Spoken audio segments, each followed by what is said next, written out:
Standing by with the latest and a look at things in that part of town. Good morning, Lou.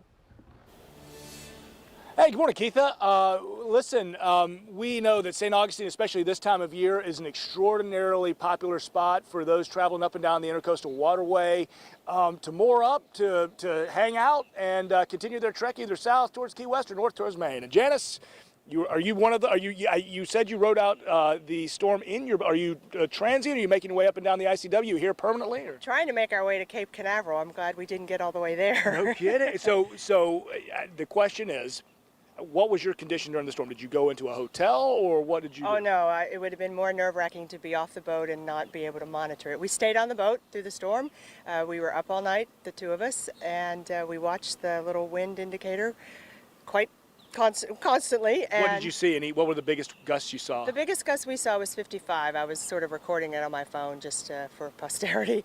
So we saw 55 out there. It was just a gust. It was pretty steady in the high 40s from about 6 a.m. For an hour or so, and slowly died down. It was, yeah, we've been boating for 30 years, and it was our first. That's the highest wind I've ever seen, and it's the highest wind I ever want to see.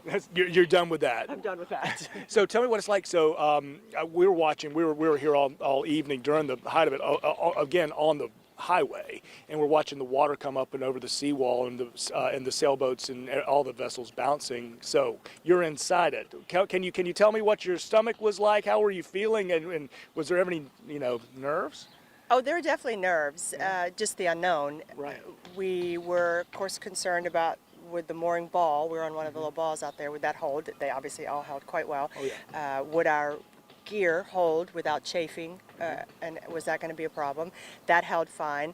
The boat in front of us had no one on it, and so I kept thinking about how he must be feeling watching this.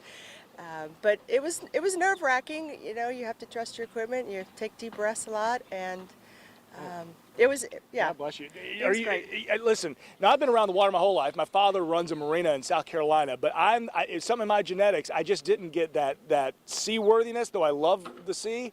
I get seasick in a hammock, truly. Now, so I have to have Dramamine. Did you have to have any sort of medicine?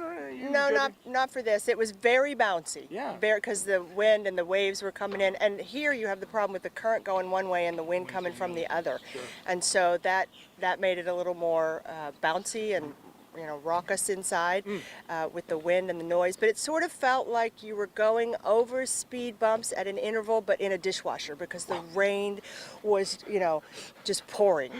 Speed bumps in a dishwasher. That is an incredible way to describe it. But it makes sense. Like that is an incredible way to describe it, but that image it tells me the entire story. Well, thank you. Your story is a great lesson, tying up to the mooring balls and actually being fixed down on the ground, because we know we saw the sailboat that didn't do so well up against the bridge, and apparently that gentleman used anchor. And I know a couple of, actually, on the south end of the field, there were some folks who anchored and did fine. So yes. I mean, it was just kind of a coin toss with this one.